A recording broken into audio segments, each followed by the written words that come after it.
Seigneur. Acclame, acclame, acclame encore très fort pour ce Jésus. Tu es le plus heureux parce que tu as reçu le nom de Jésus. Tu es le plus heureux pas parce que tu as reçu le nom patronymique, mais tu es le plus heureux parce que tu as reçu le nom de Jésus. Ah, ce matin, j'ai confiance au Saint-Esprit. J'ai confiance au Saint-Esprit.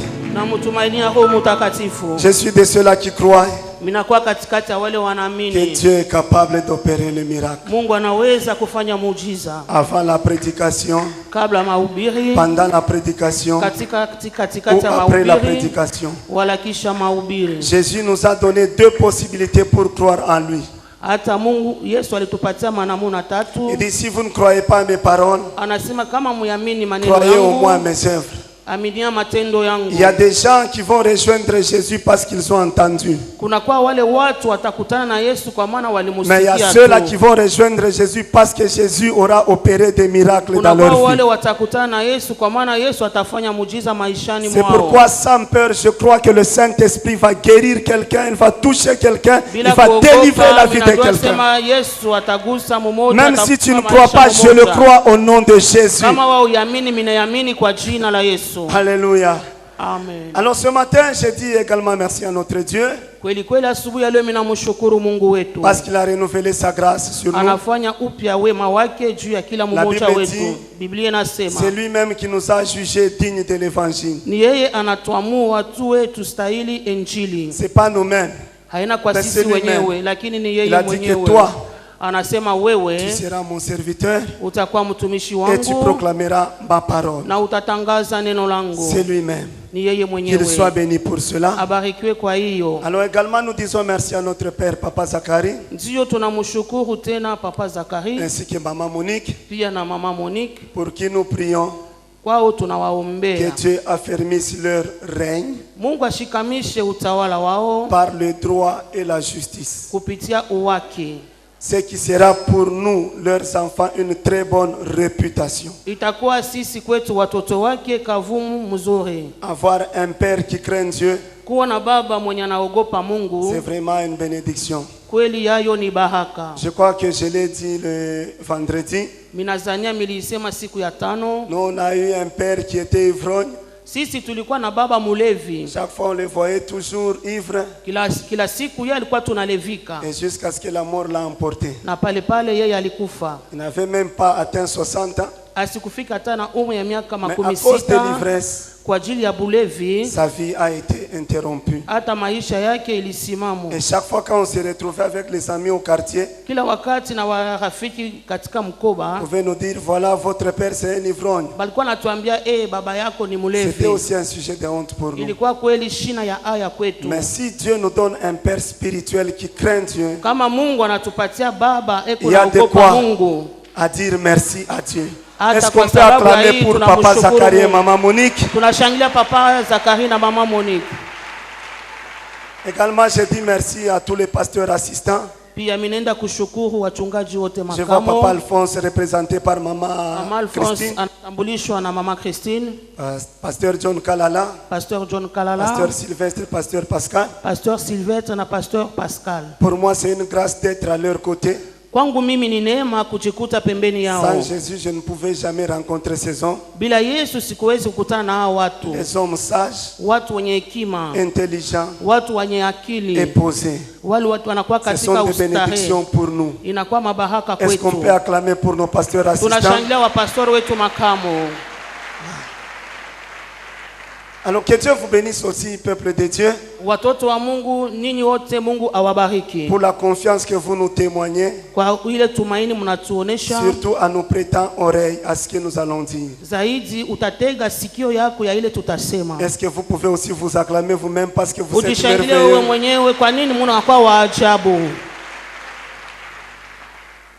Alors ce matin, Dieu a mis dans mon esprit un sous-thème. Selon la pensée que papa a commencé depuis le dimanche passé. Et le sujet sur lequel nous allons nous entretenir ce matin, nous l'avons intitulé comme suit. tunaita kama hivi, traverser le Jourdain, kuvuka Yordani, pour se rendre maître. ili upate kuwa bwana.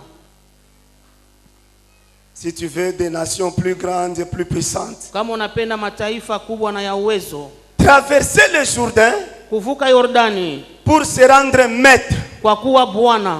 Le Jourdain ici est compris hata Yordani inamaanisha comme hapa étant un ensemble d'obstacles, kama mchango ya vizuizo, un ensemble de pressions de la vie, mchango ya kusongwa kwa maisha, les épreuves, les tentations, majaribu, les tribulations, mateso, et même les persécutions. hata mateso ile. Alors toutes ces choses-là, vitu vyote hivi ce matin sont représentés par le Jourdain. asubuhi ya leo vinamaanisha na Yordani. Malgré les épreuves, ingawa kuna vipimo, et même les tentations, hata majaribu yenyewe, les pressions de la vie, kusongwa kwa maisha, mais Dieu t'attend au-delà de ça pour que tu sois maître. lakini Mungu anakuongoja zaidi ya hivi vyote ile ukuwe bwana. Alors sur ce, nous prenons Deutéronome chapitre 9. Tunasoma Kumbukumbu la Torati 9. Nous lisons le premier verset, tunasoma mstari wa kwanza, du premier jusqu'au deuxième.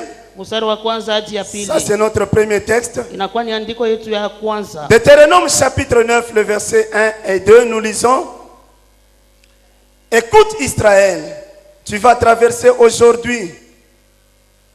Tu vas aujourd'hui passer le Jourdain pour te rendre maître des nations plus grandes et plus puissantes que toi, des villes grandes et fortifiées jusqu'au ciel, d'un peuple grand, de haute taille, les enfants d'Anak que tu connais et dont tu as entendu dire: qui pourra tenir contre les enfants d'Anak? Le deuxième texte, c'est Josué chapitre 1. Tunasoma Yoshua sura yake ya kwanza.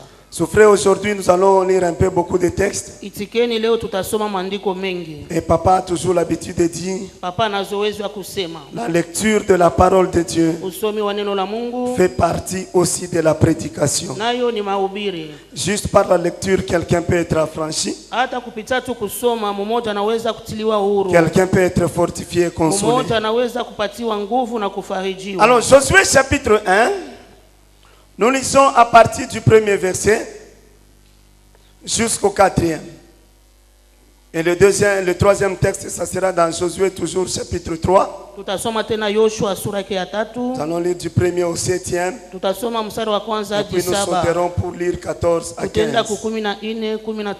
Et le dernier texte, c'est Job chapitre 28. Andiko ya mwisho ni Yobo 28. Non, plutôt Job chapitre 22, le verset 28. Yobo 22:28. Josué chapitre 1, nous lisons: Après la mort de Moïse, retenez bien, après la mort, serviteur de l'Éternel, l'Éternel dit à Josué, fils de Nun, serviteur de Moïse: Moïse, mon serviteur, est mort. Maintenant, lève-toi, passe ce Jourdain, toi et ce peuple, pour entrer dans le pays que je donne aux enfants d'Israël. Tout lieu que foulera la plante de ton pied, de votre pied, je vous le donne, comme je l'ai dit à Moïse. Vous aurez pour territoire depuis le désert et le Liban jusqu'au grand fleuve, le fleuve de l'Euphrate, tous les pays des Hétiens et jusqu'à la grande mer vers le soleil couchant. Josué chapitre 3. Nous lisons à partir du 1er jusqu'au 7e et puis nous allons sauter. Josué s'étant levé de bon matin, partit de Sittim avec tous les enfants d'Israël. Ils arrivèrent au Jourdain et là ils passèrent la nuit avant de le traverser. Au bout de 3 jours, les officiers parcoururent le camp et donnèrent cet ordre au peuple: lorsque vous verrez l'arche de l'alliance de l'Éternel votre Dieu, portée par les sacrificateurs les Lévites, vous partirez du lieu où vous êtes et vous vous mettrez en marche après elle. Mais il y aura entre vous et elle une distance d'environ 2000 coudées. N'en approchez pas. Elle vous montrera le chemin que vous devez suivre, car vous n'avez point encore passé par ce chemin. Josué dit au peuple: sanctifiez-vous, car demain l'Éternel fera des prodiges au milieu de vous. Josué dit aux sacrificateurs: portez l'arche de l'alliance et passez devant le peuple. Ils portèrent l'arche de l'alliance et ils marchèrent devant le peuple. L'Éternel dit à Josué, aujourd'hui, je commencerai à t'élever aux yeux de tout Israël, afin qu'ils sachent que je serai avec toi comme j'ai été avec Moïse. Nous sautons, nous allons au verset 14 jusqu'à 15. Le peuple sortit de ses tentes pour passer le Jourdain, et les sacrificateurs qui portaient l'arche de l'alliance marchèrent devant le peuple. Quand les sacrificateurs qui portaient l'arche furent arrivés au Jourdain et que leurs pieds se furent mouillés au bord de l'eau, le Jourdain regorge par-dessus toutes ses rives tout le temps de la moisson. On peut s'arrêter par là. Nous lisons Job chapitre 22, le verset 28. La Bible dit, à tes résolutions répondra le succès, sur tes sentiers brillera la lumière. Est-ce qu'on peut acclamer pour la parole du Seigneur?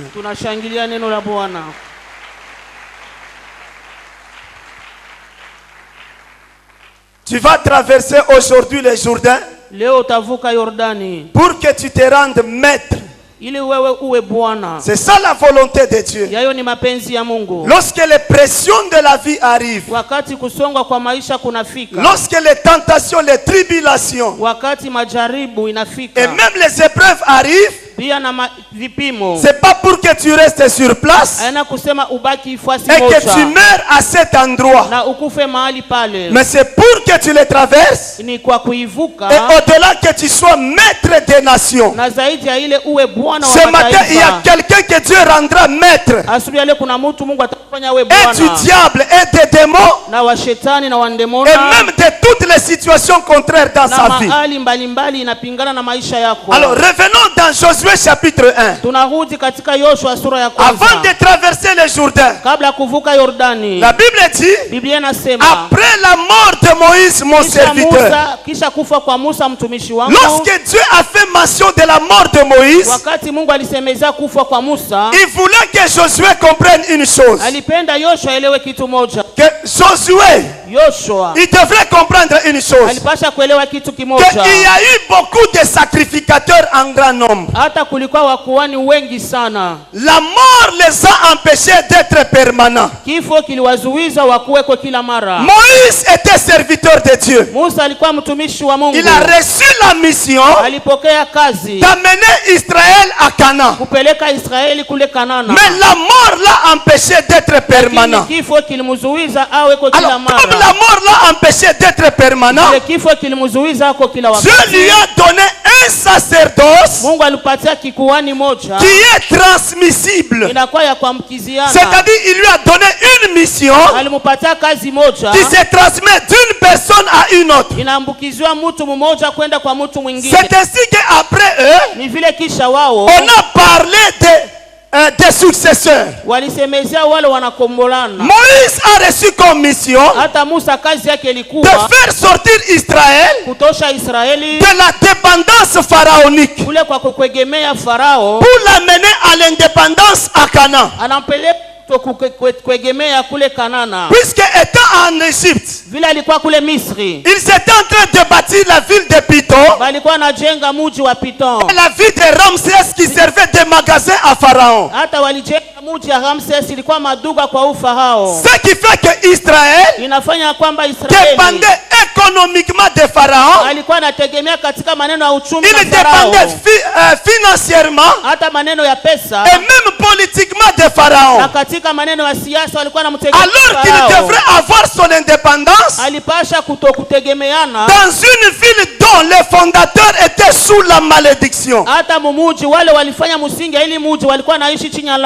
Canaan qui a bâti la ville de Canaan, il est parti avec la malédiction parce que son père Cham avait découvert la nudité de son père.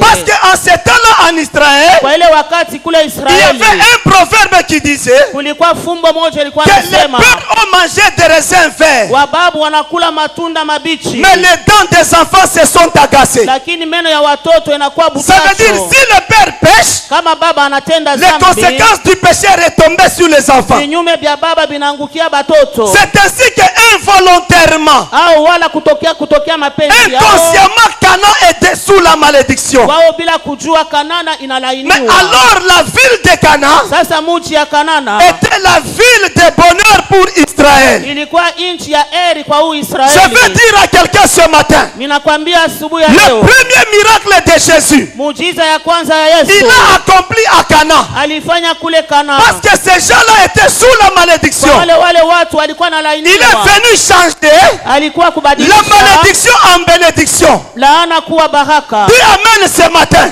Amen. Dieu va changer ta malédiction en Mungu bénédiction. atabadilisha laana yako itakuwa C'est le baraka. premier miracle que Jésus a Ni accompli. muujiza ya kwanza Yesu anafanya. Mais je connais une seule personne Mimi najua tu mtu mmoja, qui lui, malgré qu'il est mort, ingawa yeye anakufa, la Bible dit, Biblia il inasema est descendu dans les lieux inférieurs alishuka pahali chuu mbinguni, pour faire deux choses. anafanya vitu viwili. La première des choses, Kitu cha il kwanza est allé prêcher alienda kuhubiri la bonne nouvelle habari njema aux esprits captifs kwa ile mapepo maroho yenye dans les lieux inférieurs. pahali chini ya Et dunia. la deuxième des choses, Na kitu ya il pili est allé récupérer alienda kukombola les clés du séjour des morts. ile watu walikuwa katika Il a desi, détruit même la mort anaharibu na lufu tout en étant dans le séjour des morts. ingawa alikuwa muwadeze. Mais 3 jours après, Basiku tatu cet kisha homme-là est ressuscité. ule mtu La anafufuka. mort ne l'a pas empêché Lufu alikumuzuiza d'être permanent. awepo kila wakati Et comme yote, la mort ne l'a pas empêché ile d'être kifo permanent, akikumuzuize awepo kila wakati. Dieu lui a donné Mungu anamupatia un sacerdoce qui est intransmissible. kikuhani akiwezi kuambukiziana, C'est-à-dire une mission ni kusema kazi qui ne peut pas moja se transmettre haiwezi kuambukiziana kwenda kwa d'une mwingine, personne à une kwa autre. mtu mmoja kwa mtu C'est ainsi mwingine. que quand il est mort, Ni vile wakati alikufa Pierre prétendait être son successeur. Petro alizania sema Mais atamkombola, 3 jours après, lakini masiku il tatu voit l'homme ressuscité naona huyu mtu pour dire anafufuka, à Pierre, ana kwa kumwambia je vous Petro, devance à Galilée. mimi namitangulia kule Cet Galilaya. homme-là, c'est Jésus. Hata huyu mtu ni Yesu, Seul Jésus mpaka a Yesu reçu un sacerdoce alipokea kikuhani qui est intransmissible. akiwezi kuambukiziana kwenda La kwa mwingine. mission de Jésus, Kazi ya Yesu elle ne peut pas se transmettre d'une personne à une autre. haiwezi kwenda kwa mtu mmoja kwenda kwa mtu mwingine. Savez-vous que Unajua nous avons la même finalité avec Jésus, tuna shabaha moja na huyu Yesu, mais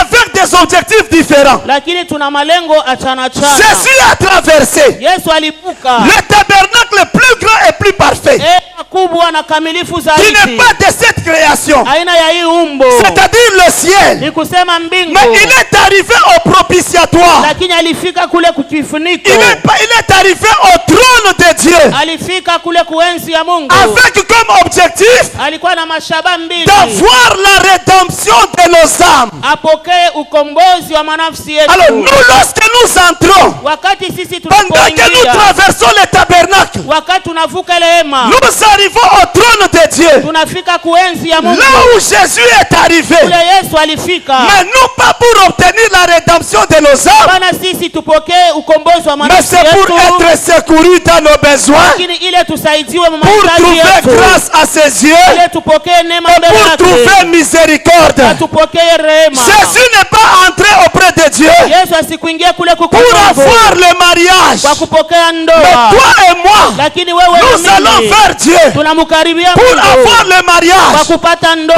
que Jésus, kwa maana il a Yesu créé, aliumba mais il n'a pas procréé. lakini asiku Le miracle de la procréation muujiza ya kuzalana est réservé à l'homme et à la femme. na kwatu ya mwanaume na mwanamke. Alors lorsque tu arrives auprès de Dieu, Wakati unamkaribia c'est pour Mungu que tu sois secouru upate kusaidiwa dans tes besoins. ndani ya mahitaji Alors Dieu yako. voulait que Josué comprenne ça. Mungu alipenda Yoshua elewi maneno, Alors il vient donner les assurances à Josué. anapenda Yoshua Il dit, ajihakikishe, Josué, anasema tu as vu Yoshua, ces Jourdains, unaona Yordani, mais c'est toi qui vas les traverser wewe utaivuka ensemble avec le peuple pamoja na taifa pour que vous arriviez dans la terre promise. ili mufike katika nchi ya malako. Alors bien aimé dans le Seigneur, Wapendwa ndani ya nul Bwana, ne tiendra devant toi hakuna mwenye atasimama mbele aussi yako longtemps que toi tu vivras. ijapokuwa uko naishi. Nul ne tiendra devant toi. Hakuna mwenye atasimama mbele Même les yako. Jourdains Hata Yordani ne tiendra yenyewe pas devant toi. yayo haitafika mbele yako. Même les épreuves de la vie Hata vipimo vya ne maisha tiendront pas devant toi. havitakukaribia. Parce que l'Éternel est avec toi. Maana Bwana ni pamoja Lui qui nawe. veut te voir être maître de l'autre côté, Anapenda uwe Bwana ngambo ingine. aucune épreuve ne t'arrêtera. Hata kipimo moja Même haitakuzuiza. si tu arrives à traverser les Jourdains, Hata wewe unavuka Yordani, tu ne seras pas submergé. wewe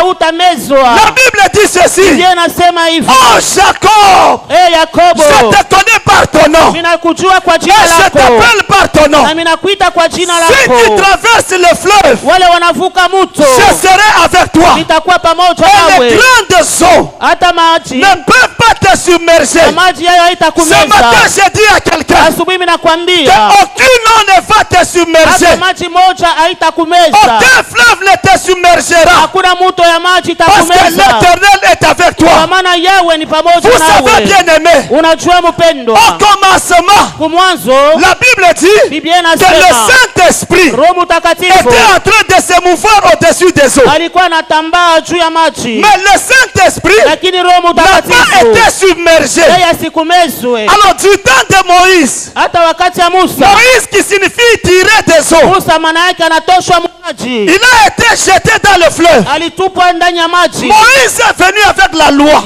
Musa alikuwa na La loi qui sheria, est la préfiguration de la parole de Dieu. sheria inakuwa natangulia neno la Mais Mungu, Moïse n'a pas été submergé. lakini Musa asikumezwe. Lorsque nous allons dans le Nouveau Testament, Tunaenda katika Agano Jipya, un jour Jésus siku moja Yesu marche sur les eaux. anatembea juu ya maji. Quel miracle! Muujiza gani? Jésus marchait sur les eaux. Yesu alikuwa anatembea juu ya Vous maji. savez que Unajua, lorsque vous prenez un corps solide wakati uingaliki nguvu, et que vous le jetez dans les eaux, kitu cha nguvu na kitupa ndani ya ce maji, corps-là sera submergé. kile kitu kitajitumbukiza Pourquoi? ndani. Parce que Juu ya nini? Kwa l'eau maana a une faible force de cohésion moléculaire. hata ile maji inakuwa na nguvu dhaifu, Et le solide na ile kitu cha a une nguvu grande force de cohésion. inakuwa na nguvu zaidi ya Mais kukokota. regardez Jésus. Oneni sasa huyu Yesu, Avant qu'il ne subisse la théorie d'Archimède, hata ile apate kufikana na ile maneno ya mais Archimede, il a annulé la théorie d'Archimède aliondosha sheria ya qui dit Archimede, que tout corps plongé dans l'eau subit une pression interne. asema kitu kiote kinatupwa ndani ya maji Mais Jésus a marché kinakokotwa sur les eaux. Yesu alitembea juu ya maji, Il n'a pas été submergé. lakini asikumezwe na Comme le maji. Saint-Esprit est en toi Vile Roho Mtakatifu et que ndani la yako parole de Dieu est en na toi, neno la Mungu iko ndani Jésus aussi yako, est en toi. Yesu naye ndani Comme ils n'ont yako, pas été submergés, wao wawili toi aussi tu ne hawakumezwe, seras pas na wewe submergé. pia utamezwa, Mais tu vas surnager. lakini utakuwa juu Ce ya matin, il maji. y a quelqu'un qui va surnager. Mmoja leo asubuhi atakuwa juu ya Aucune épreuve maji, ne va te submerger, hakuna kipimo moja mais tu kitakumeza, vas surnager au nom de lakini Jésus. utakuwa juu kwa jina la Tu amènes Yesu. très bien. Amen. Tu vas surnager. Utakuwa juu ya Vous maji. savez que Unajua les mêmes pluies, les mêmes eaux de pluie mpaka hii mvua moja moja du temps de Noé wakati wa Noa ont submergé les contemporains de Noé. ilimeza wale wa kizazi wa Noa, Mais les mêmes eaux de déluge mpaka ile maji ya darika ont fait surnager l'arche de Noé. ilifanya kusema ile safina Au ya fur et Noa à ikuwe juu ya mesure que les maji eaux augmentaient, zaidi na zaidi, maji ilikuwa les gens se naongezeka, submergeaient, watu walikuwa wanaingia mais ndani ya l'arche maji, de Noé montait. lakini safina ya Noa Au ilikuwa fur et à mesure que inapanda. les eaux augmentaient, Zaidi na zaidi les sanduku gens ilikuwa, mouraient, watu walikuwa mais wanakufa, l'arche montait. ni ile sanduku ilikuwa Jusqu'à ce inapanda que juu l'arche mpaka na pale est allée sanduku atteindre le mont Ararat. ilienda katika mlima Ararat. On ne pouvait pas connaître cette montagne Habakuwezi kujua mlima hii si l'arche n'était pas posée dessus. kama sanduku haikukale juu Et yayo. l'arche ne devrait pas arriver là-bas Sanduku haikuwezi kufika pale s'il n'y pa avait mlima pas les eaux de déluge. kama kwake maji ya Le darika. même problème Mpaka ile mambo qui ile tue les autres, inaua pour wengine, toi ça sera un sujet d'élévation. hapo itakuwa juu La upate même maladie kuinuliwa. qui tue les Ile autres, magonjwa inaua mais pour wengine, toi ça va t'élever. wako Plus itakuinua. les gens ont des problèmes, zaidi watu wanakuwa na mambo, plus toi tu as la solution. wewe zaidi unapata jibu. Plus tu montes, zaidi plus unapata les gens sont submergés. zaidi watu wanaanguka Aucune maji. pression de la vie Hakuna kusongwa ne pamoja va kwa te tuer, itakuua. mais ça va te faire surnager Itafanya upate jusqu'à ce que tu juu arriveras au sommet. mpaka na pale utafika kule Mon frère et juu. ma soeur, Ndugu na dada ce yangu, matin, toi qui pleures, asubuhi leo wewe uko nalia, écoute ceci. sikia hivi, Pendant que tu pleures, wakati uko nalia, Satan lui il se réjouit. shetani Mais anafurahi, il est en train d'oublier eko na sahau que Dieu est en train de t'amener très haut. Mungu ako nakupeleka juu Il sana, t'amènera très haut. atakupeleka juu Il sana, t'amènera très haut. atakupeleka Si juu tu as sana. des problèmes, Kama una ce mambo, matin, réjouis-toi. asubuhi leo Parce furahi, qu'au moins Dieu te donne l'opportunité Mungu de monter. anakupatia kwa wakati wawe kupanda juu. Savez-vous que Jésus, Unajua kwamba Yesu on ne l'a pas tué dans la ville, abakumuue ndani ya muji, mais on l'a amené en dehors de la ville balimupeleka nje ya muji et sur la montagne. na ilikuwa ni juu ya mulima. Pourquoi les Juifs ont fait ça? Kwa nini Wayuda walifanya C'est pour hivi? que même celui qui est dans la ville, Hata mwenye eko ndani ya muji sans fournir les efforts, bila kutoa qu'il manguvu voie l'humiliation de Jésus, alikuwa naona aya ya en Yesu commençant de la plante du pied kuanzia chini ya mguu jusqu'à sa tête. mpaka kukichwa Parce qu'il yake, a été humilié sur une montagne. kwa maana alipatizwa haya juu ya Mais mulima, la même humiliation, mpaka ile kupatizwa le haya, même degré d'humiliation, mpaka ile kipimo ya ce kupatizwa sont les haya mêmes degrés de gloire que Jésus a eu. ndio kipimo ya utukufu Yesu Les mêmes alipata. gens qui ont humilié Jésus, Wale watu walipatizwa haya ce sont les Yesu, mêmes gens qui ont confessé que Jésus est Seigneur. mpaka wale watu walikira kwamba Je Yesu dis à ndiye quelqu'un Bwana. ce matin, Niko nakwambia ceux-là asubuhi, qui t'humilient, wale wanakupatiza ils vont haya te voir toi monter kuona wewe et Dieu unapanda va te rendre grand. na Mungu atakufanya uwe Aujourd'hui, mkubwa. le nom de Jésus, Leo hii jina la il Yesu est au-dessus de tout nom. itakuwa juu ya majina Le nom de yote. Jésus Jina la Yesu fait que toute langue confesse qu'il est Seigneur. lugha yote nakiri kwamba yeye On ni Bwana. reconnaîtra qui tu es. Watajua wewe ni Les nani. mêmes sorciers Mpaka wale qui ne walozi veulent pas que toi tu te maries, banasema wewe ce sont les mêmes qui vont utaolewa, t'accompagner dans ton mariage. ni mpaka wale watakupeleka mundoa Les mêmes yako, sorciers, mpaka wale les walozi, mêmes roscriciens mpaka là, wale qui ne waroskristien veulent pas que tu montes des promotions. abapendo pandishwe C'est cheo, celui-même là mpaka qui yule va signer ta promotion. atatia saini Les za mêmes kupandishwa kwa cheo, personnes mpaka ule qui ne veulent mtu pas te voir, asikuone, ce asipende sont elles kukuona, qui chercheront à te voir. ni wao watatafuta wakuone, Parce que toi, tu ne seras pas submergé. kwa maana wewe Tu hautamezwa, ne seras pas submergé. hautamezwa na Ce matin, moi, maji. je crois Asubuhi ya leo mimi qu'il y a une naamini puissance kuna uwezo qui est en train moja de ramasser quelqu'un kuna lokota du mmoja niveau où il est ile kipimo pour l'amener wetu encore très haut. namupeleka juu Il y na a juu quelqu'un que sana. Dieu est en train de prendre Mungu akunabeba mtu par mmoja des douleurs, kupitia par des maumivu, souffrances. kupitia mateso, Il est en train de l'amener uko namupeleka au sommet de la montagne. kunchongo ya mulima, Et tout le monde connaîtra qui tu es. na watu wote watajua wewe ni nani. Dis Amen très bien. Amen. Que Dieu puisse te lever ce matin. Mungu akuinua asubuhi ya leo. Alors, voyez maintenant ceci. Oneni sasa hii, Lorsque les épreuves arrivent, wakati vipimo vinafika, Dieu manifeste deux attitudes. Mungu anaonesha mahali mbili, Et il veut que toi tu adoptes une attitude. na yeye anapenda kwako na hali moja. La première attitude, Hali ya ou kwanza les deux attitudes de Dieu, wala mahali mbili ya c'est ce que nous Mungu. retrouvons dans Job chapitre 40, le verset 17. Dans d'autres versions, c'est le verset 18. Tuko katika Yobu makumi ine La mstari wa Bible dit 18. Biblia inasema Quand le fleuve arrive à déborder, wakati mto ya maji nafurika, il ne s'enfuit pas. yayo aikimbie. Lorsque le fleuve déborde, Wakati mto ya maji Dieu ne nafurika, fuit pas. Mungu yeye Quand tu asikimbie. as des problèmes, Wakati kuna quand magumu, tu as des épreuves, wakati kuna vipimo, Dieu manifeste la première attitude, Mungu anaonesha hali ya kwanza. c'est que Dieu ne fuit pas. Mungu yeye asikimbie, hapana. Dieu ne peut pas fuir parce que les sorciers t'ont acculé. Mungu hawezi kukimbia kwa maana walozi wanakusonga. Dieu ne peut pas fuir parce que le diable est en train de te combattre. Mungu hawezi kupika mbio kwa maana shetani anakugombanisha. Lorsque tu as des problèmes, wakati una magumu, la première attitude hali ya kwanza que Dieu manifeste, ile Mungu anaonesha, c'est que Dieu ne s'enfuit pas. Lakini kusema Mungu yeye asikimbie. Et la deuxième attitude, la Bible dit hali ya pili Biblia inasema que le Jourdain se précipite dans sa gueule. Asema ile Yordani inaenda pafasi yake. Il reste calme. Inatulia. Quand tu as des problèmes, wakati una magumu, quand tu subis la pression de la vie, unasongwa na maisha, Dieu reste calme. Mungu eko kimya. Dieu n'est pas agité. Mungu yeye asihangaike. Lorsque toi tu as des problèmes, wakati unakutana na magumu, il n'est pas agité. Yeye Mungu asihangaike. Pourquoi Dieu est calme? Mungu eko kimya. Parce que lui-même il est le maître des temps et des circonstances. Kwa maana yeye mwenyewe anaongoza wakati na majira. La Bible dit, Biblia inasema, il dira qu'une chose arrive, na atasema kitu kimoja kifike, sans que l'Éternel ne l'ait ordonné. Bila huyu Bwana apate kukiamuru. Tout ce qui t'arrive, yote na kufikia, Dieu l'a déjà arrangé systématiquement. Mungu anesha kuipanga vile na paswa. Et il leur a déjà conféré un ordre. Anawapatia oda. Aucun malheur ne peut t'arriver. Hakuna ta ole moja. Aucune situation ne peut t'arriver Hakuna hali moja sans que Dieu ne puisse l'arranger systématiquement. Apate kuipanga vile na paswa. Et lui conférer un ordre. Na kumupatia oda. Même Satan, na shetani il ne peut pas venir en désordre dans ta vie. Il subit un ordre de la part de Dieu. Mais il ne peut pas aller au-delà des limites. S'il